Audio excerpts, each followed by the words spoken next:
A esta hora de la mañana, ya lo ven, recibimos aquí en TPA Noticias Matinal a Alberto Vázquez, es autor de esos dos cómics, es mucho más que eso, ¿no? Digamos. Pero Alberto, bueno, buenos días, lo primero.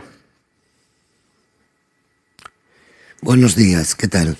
Bueno, es premio a Alfonso Iglesias de cómic en asturiano por El sol en la escombrera, que es ese cómic que tiene usted allá atrás. Cómic, o lo podemos llamar novela gráfica. Bueno, yo nunca me paré en esas disquisiciones y me da igual. Como dice mi amigo Ruma, un tebeo. Bueno, ¿qué cuenta este tebeo? Bueno, básicamente es la vida cotidiana en un pueblo minero y siderúrgico de las Asturias de los años 30. Son pequeños retazos de la vida cotidiana. Está basado en este libro de memorias de José Fernández Sánchez, Cuando el mundo era Blaña, estampas de una nostalgia. Y son pequeños capitulinos que describen la vida cotidiana y oficios perdidos, juegos infantiles. Y luego al final, pues tiene el final que pasó a muchos nenos asturianos, que bueno, el padre de José Fernández Sánchez muere en la guerra española, y lo embarcan para Rusia con otros nenos en el año 37, ¿no? Y cuando él tiene 12 años, pues se embarca para Rusia y ahí termina el libro. Son sus memorias de las Asturias de los años 30 hasta los 12 años, que lo embarcan para Rusia. Entonces tiene un poco de todo. Son 77 capitulinos cortos, que yo cuando leí el libro dije, oye, cada capitulín de estos daría para una paginina de cómic. Entonces, bueno, pues me gustóme tanto porque hablaba de cómo habían vivido nuestros abuelos, cómo era la vida de los años 30, que bueno, que me pareció un libro muy tierno y decidí hacerlo en cómic. Tierno es la palabra. Es un libro que está descatalogado y que ya... Sí, bueno, así también lo define el fiu del autor, Dimitri, que anduve hablando mucho con él y claro, tuvo que cederme los derechos del texto de su padre y en los últimos años hablamos mucho sobre su padre y bueno, pues así salieron las cosas. La verdad que ya va 3 años que terminé el cómic y si lo tuviera más reciente podría contarte muchas más cosas. Pero a ver lo que logramos sacar de esta entrevista. Bueno, lo que podamos. Vamos a contarle a la gente por qué merece la pena comprarse este libro y leerlo sin desvelar mucho para que les quede el gusto de descubrirlo según vayan pasando las páginas. Yo me imagino que es una manera de ver cómo era aquella Asturias, ¿no? Y mire, le estoy viendo a usted ahora en la sección infantil de esta librería y creo que a lo mejor podría ser un buen libro para los más pequeños, para saber que antes el mundo era diferente.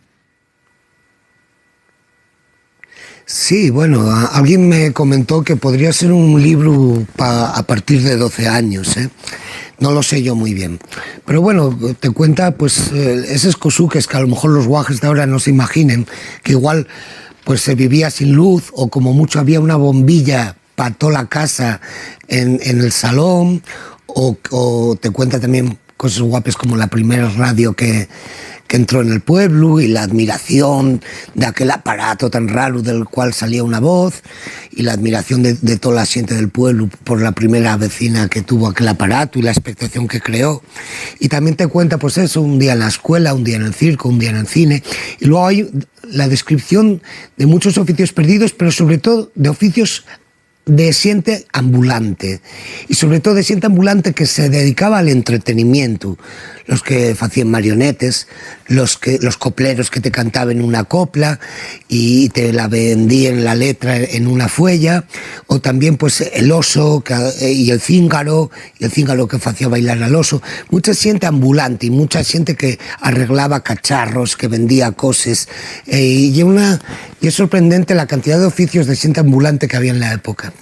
Sí, entiendo que además esos vendedores ambulantes o artistas ambulantes eran los que traían el mundo a la localidad, ¿no? Era la manera de abrirse al mundo, ¿no? Verlos, mirarlos. Ahora lo que hacemos es bajar la cabeza y mirar la pantalla. Sí, sí, la verdad. Y luego, claro, las formas de entretenerse eran totalmente diferentes. Como los guajes se reunían en una curripa y hacían un fuego en un bidón y contaban historias entre ellos. Y luego también otra cosa que yo destaco y es la gran afición a la lectura y a la información que tenía la Siente en los años 30. Como la Siente era muy aficionada a sacar libros de la biblioteca del Centro Obrero, cómo se coleccionaban las novelas que venían por fascículos. La Siente estaba suscrita a 1 o 2 periódicos. Quiero decirte que también me gusta el texto de José Fernández Sánchez porque rompe un poco la dinámica de esos cosas que se dicen, mineros, borrachos, dinamiteros, no sé qué. No, pues la Siente se informaba, la Siente leía y bueno, pues otro aspecto a destacar, ¿no? Sí, claro, porque nos queda... Se intentaba cultivar a sí misma. Claro, se intentaba cultivar, estaban capacitados para ello, porque se ha vendido alguna vez esa imagen de una zona rural analfabeta en los años 30, y no es así. Sí. No, qué va. Y además, también en el cómic, el texto, sobre todo de José Fernández Sánchez, porque tengo que decirte que yo creo que respeté el texto original en un 90%, quité alguna cosuca que pudiera ser reiterativa, ¿no? Por ejemplo, suprimí alguna frase porque a lo mejor ya estaba contenida en el dibujo. Si él cuenta, pues entraron 2 guardias civiles a detener a mi padre y entraron en casa, pues si ya dibujo a los 2 guardias civiles dentro de casa, pues la frase ya reiterativa y la suprimo, ¿no? Pero realmente lo que también se respira a lo largo de todo el cómic, una fraternidad y una solidaridad intervecinal que es también bastante emocionante. Y luego también se respira cierto anticlericalismo a lo largo de todo el cómic, ¿no? Pero bueno, no sé qué más contarte. No, la verdad que además de un cómic que está compuesto de historias pequeñines, que puedes coger hoy, leer un par de historietes pequeñines, dejarlo para mañana y retomarlo, ¿no? Sí, Alberto, por lo que le entiendo al escucharle, ¿respeta al máximo o en la medida de lo posible al máximo el texto original? Sí, porque me parecía un texto muy bien escrito y yo solo lo que hice fue adornarlo de dibujos. Lo único que puedo quitar alguna frase que resulte reiterativa porque la frase de José Fernández Sánchez ya está contenida en el dibujo, ¿no? He leído que en el dibujo se reconoce al autor, mantiene su estilo característico. ¿Que se me reconoce a mí o que se reconoce a José Fernández Sánchez? No, a usted, que es el que hace el dibujo. ¿A mí? Ah, vale.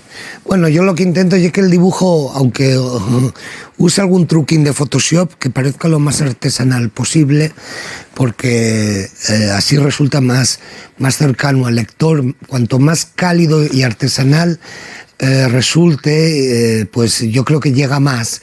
Los dibujos donde canta demasiado el Photoshop, creo que son más fríos. Entonces, aunque yo también uso el Photoshop, el dibujo básico está hecho a lápiz. Y además, como este y el anterior cómic son historias del carbón, básicamente, pues que se note el trazo del lápiz, pues también me parece algo que suma al cómic, ¿no?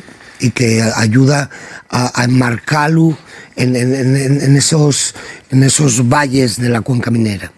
La verdad es que es un tebeo, como decía usted, muy interesante. Quizás lo es más si uno conoce qué ocurre después de toda esta historia cuando José Fernández se embarca a Rusia. Es una historia impresionante y él llevaba este recuerdo de infancia en su corazón prácticamente hasta su muerte. Yo no sé si usted podría recordarnos un poco esa historia de José Fernández para que los espectadores sepan de quién hablamos. Bueno, José Fernández fue una persona que yo he conocido porque, bueno, fue traductor de varias obras de la literatura rusa al castellano, pero también por sus 3 libros de memorias. Él escribió aquí tengo 2, su vida en Asturias, luego la etapa en Rusia y todos los acontecimientos de la Segunda Guerra Mundial, Y luego, como muchos niños de la guerra, le tocó estar en los años 60 en Cuba como traductor. Esto pasó ellos a muchos, ¿no? Y ahí tiene otro libro de memorias sobre los días de La Habana. La historia de José Fernández Sánchez en Rusia es muy trágica, porque él va con un hermano pequeño y lo pierde allí en la Segunda Guerra Mundial. Tenían diferentes edades, están en diferentes colonias de niños, y en plena Segunda Guerra Mundial el hermano pequeño se pierde en Rusia y se pasó toda la vida buscándolo y nunca lo encontró. Y durante años estuvo escribiendo cartas a la madre, tuvo 30 años sin ver a la madre, donde escribía de parte de los dos. Tardó muchos años en atreverse a decir a su madre que el hermano pequeño de él se había perdido en la Segunda Guerra Mundial. Entonces, bueno, y una historia muy trágica que, bueno, ya veremos si algún día hay una segunda parte de este cómic y se toca ese segundo libro de José Fernández Sánchez. En el libro de José Fernández y en su cómic, ¿hay referencia a este hermano pequeño? Hay muy pocas referencias. Se habla de la partida, de que marchen los dos, pero él era un tema que dolía mucho tocar y de hecho en este segundo libro de sus memorias en Moscú el tema se toca muy ligeramente. Un libro, un cómic. Y era una historia muy dura. Sí, un cómic y un libro con cierta vigencia, si me lo permite, ¿no? La de niños con una infancia aparentemente normal y feliz, pero que llega a un conflicto bélico, un conflicto armado y todo se desarma. Sí, bueno, como cosas que podemos ver hoy en día y que no dejaron de suceder a lo largo del siglo XX. La verdad que, bueno, eran gente con una vida normal, que iban a la escuela, que aspiraban a un puesto de trabajo, ya fuera en la fábrica de Mieres o en les mines que dependían de fábrica de Mieres. De hecho, el padre de él tiene un accidente en la mina y como no puede seguir en la mina, lo trasladen a la fábrica, que pertenecían a la misma empresa. Eran gente normal hasta que se desata lo que se desata, ¿no? Y en cualquier momento puede pasarnos a cualquiera. Está ya en las que vamos a hablar de la tragedia que sufrió este país y del exilio, porque esto, bueno, y una minoría de nenos que marcharon para Rusia, pero si nos ponemos a hablar del gran éxodo español hacia Francia, eso sí que fue un drama también. ¿Está ya este cómic en del año 39. ¿Está el cómic ya en las librerías? Sí, claro, lleva igual 20 días, un mes, desde el día 3 de marzo, un poquitín antes. El día 3 de marzo tuvimos la presentación oficial en Oviedo con la Consellería de Cultura. Yo ya creo que estaba distribuido por lo menos una semana antes el cómic. Sí, ya lleva por ahí un mes o más. Y Alberto, tiene... Y en cualquier librería, ¿eh? No solo en una librería de cómics. Bueno, está usted en una librería tradicional, o sea, en esa misma se puede comprar. Yo le quería preguntar si tiene en mente ya algún proyecto futuro. No sé si tiene en mente ya un nuevo TVO, si puede ir por el resto de la historia de José Fernández. A mí la verdad que me prestaría. Bueno, yo lo que te quería decir, una cosa muy guapa, aparte que yo descubrí, yo pensaba que este cómic estaba reducido a Mieres y que lo conocía sobre todo gente de Ablaña, ¿no? Hay mucha gente en Gijón que conocía el libro y que estaban enamorados del libro cuando el mundo era Ablaña. Pues bueno, yo sí, tengo algún proyecto que tiene que ver con el exilio republicano en Francia, sí. Algún proyecto de cómic y de documental. Sí, pero igual una cuestión que me lleva un par de años a terminar, ¿eh? Pero sí, yo entrevisté a mucha gente en Francia, gente que entrevisté ya en 2010 para un documental que se llamaba 34-45, 10 asturianos en el exilio francés, y muchas de estas historias que yo recopilé de los asturianos del exilio del año 39, estoy pensando quizás en convertirles en un cómic, porque así tendríamos este cómic que cuenta, el anterior, que cuenta las grandes huelgas mineras del periodo de los años 50 y 60, esta especie de precuela que lleva un poco a contar la vida en los años 30, y luego hay otra pata de la política asturiana y de la lucha asturiana que ya pasa a ser en Francia, en la resistencia francesa. Pues Alberto Vázquez, quedamos pendientes de ese futuro cómic dentro de un par de años y ya con ganas de leer El sol en la escombrera y lo que llegue en el futuro. Muchas gracias por atendernos y enhorabuena por